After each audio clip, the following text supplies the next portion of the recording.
Reka nsubire kubahereza mwiriwe canke mwaramutse bivanye naho buri umwe wese adukurikirana aherereye mwe banywanyi bacu mubana natwe mu makuru n'ibiganiro vya misi yose tubandanya gushikiriza kuri nombonesha kuri yacu kandi yanyu Muhuza TV.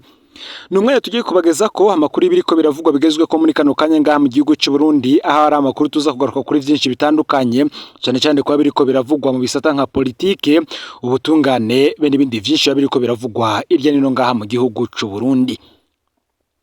Bamwe bati urashobora kubura igihangango no munsi gusa umunsi ukurikiye ukavyuka vyose usanga ivyo wari ufise n'ivyubero vyose vyawe vyabaye ubusa.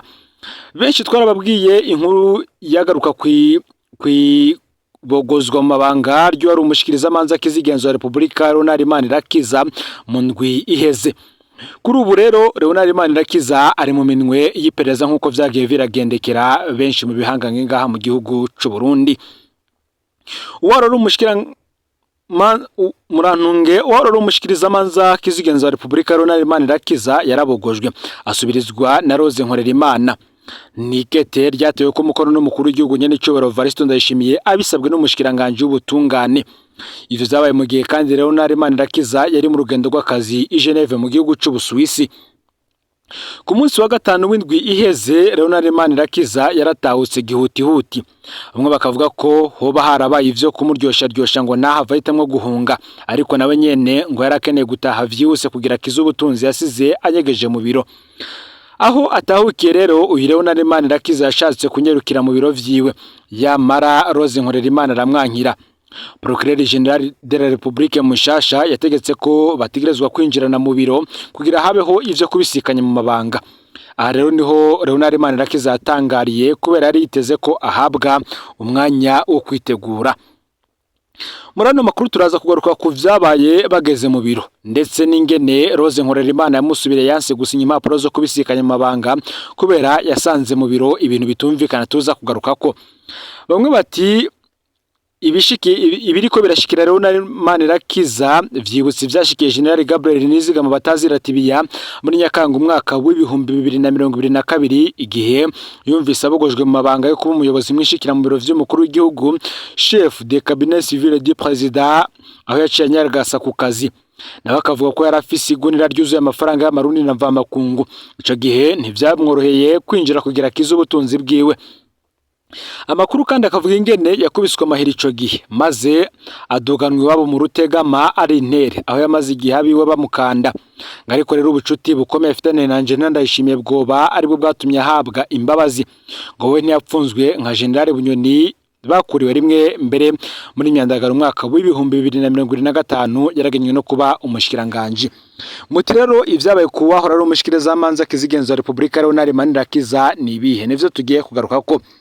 Vyonda subscribe canke sabone niba utarafyinda ko kugira ngo tujucikanwe nadushikiriza usangiza no makuru bagenza babo bose kugira ngo nabo baje barashikirwa n'abiriko biravugwa bigezwe ko ngaha mu gihugu cy'u Burundi no makungu yakure.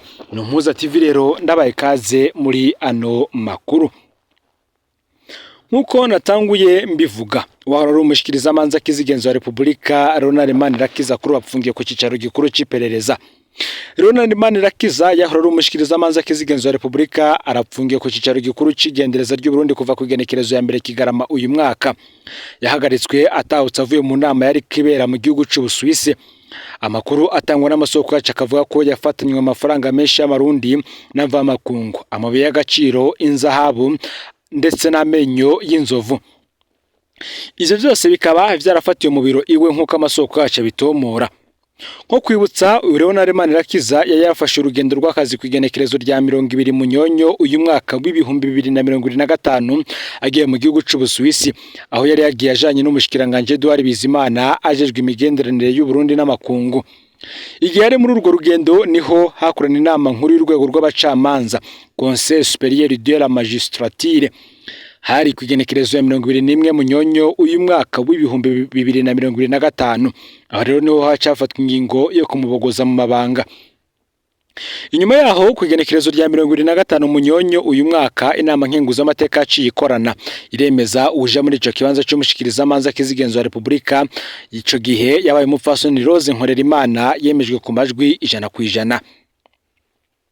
Inyuma rero yo kwemezwa mu mabanga mashasha, umupfasoni Rose Nkorerimana yaciye arindira Ronald Manirakiza kugira ave mu rugendo rw'akazi baheze babisikanye mu mabanga. Aho rero wa mupfasoni yagumye yarikanuye ko Ronald Manirakiza atamwinjirana mu biro wenyene. Gushika aha ntitwashoboye kumenya neza nimba uyu mupfasoni yari yamenye ko hari ibintu vy'agaciro binyegejwe mu biro kwa Ronald Manirakiza canke abo hejuru boba bari bamubwiye ko aguma arikanuye, ariko turavye ko twatohoje inkuru two kwemeza ko hari amakuru yari asanzwe azwi ko Ronald Manirakiza nyegeza ibi bintu mu biro vyiwe. Nivyatevye rero Ronald Manirakiza yaravuye muri rwa rugendo rw'akazi mu Busuwisi. Kwigenekerezo ya mbere Kigarama uyu mwaka w'ibihumbi 2025 niyo yashika ku biro. Yahasanze wa mupfasoni Rose acamumenyesha ko binjira mu biro bagire ko babisikanye mu mabanga. Aharo twovuga canke tukemeza ko Ronald Manirakiza rwaciye rumwozorera kuko atari yigeze aronka umwanya wo kwitegura canke se nko gusohora ivyo yanyegeje nk'uko amakuru twatohoje avyemeza. Binjiye mu biro rero ibintu vyarahinduye isura. Basanze ari isandugu ntamenwa coffre fort inyegejwemwo amafaranga menshi arenga gato muri yaridi mu mafaranga y'amarundi na mva makungu. Afatirwa kandi amabuye abiri y'agaciro ivyo bita lingor d'or hamwe n'amenyo abiri y'inzovu. Aha ntiturashobora kumenya ibipimo vy'izo lingor d'or uko bingana. Niho rero Ronald Manirakiza yasabwa kwerekana ibiranga ivyo bintu vyose yari afise mu biro vyerekana ko ari ivyafashwe, ico bita PVDCS, ariko biramugora kuronka acatangura kurya umunwa asaba ko bovyihoza. Nkuko amakuru twegeranije vyemeza, uwo mupfasoni yarankiye Ronald Manirakiza ko bovyihoza. Nyabuna haciye hahamagagwa n'abakozi b'iperereza bavuye ku biro bikuru.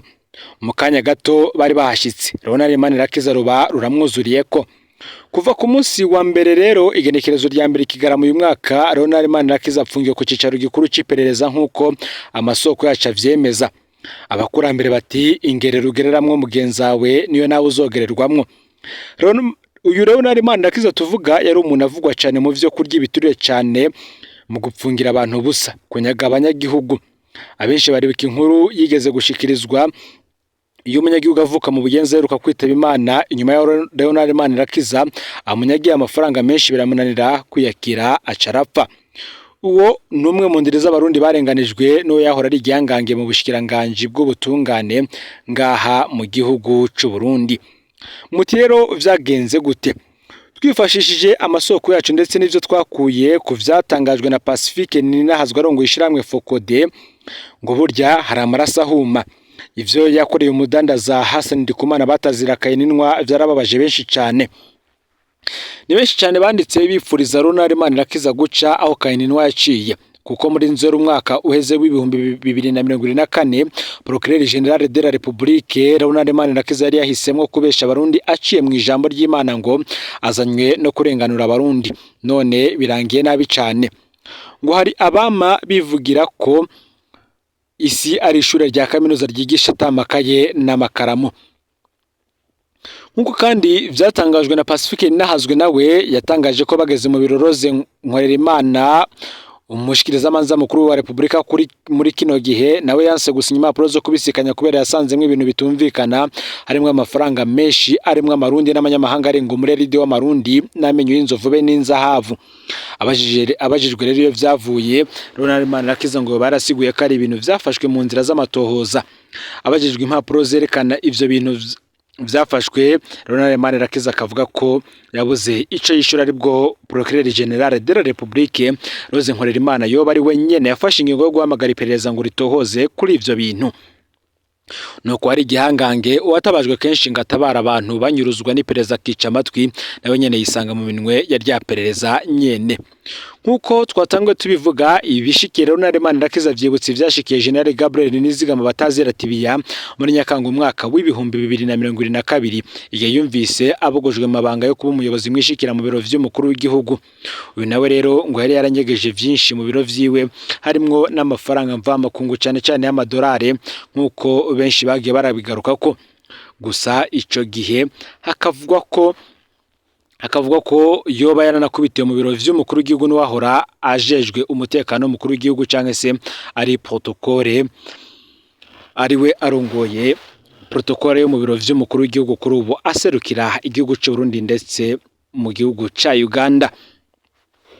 Mu yandi makuru ariko aravugwa, reka tubandanize ku bindi biriko biravugwa mu gisata ca politike, aho hari imyidogo y'abiyandikisha mu gipolisi. Bamwe barakumirwa, abandi bakwa amafaranga, bagasaba ko rero ivyo byose vyohagarara. Uti ni gute ngo umukuru w'umugambwe bigenda gute ngo umukuru w'umugambwe aba ari we yandika abaja mu nzego z'umutekano? Tubanze twibutse ko muri no minsi ariko harabiyandikwa ry'imikangara yipfuza. Mu minsi yeze hariko harabiyandikwa ry'imikangara yipfuza kwinjira mu nzego z'igipolisi. Kiretse kurondera ibisabwa, nta yandi mafaranga yategekanijwe kuri yoba yitirirwa kwiyandikisha canke irindi komigwa. Ngariko muri zone Gikomero, komine Muhanga, mu ntara ya Butanyerera hoho vyifasha ukundi.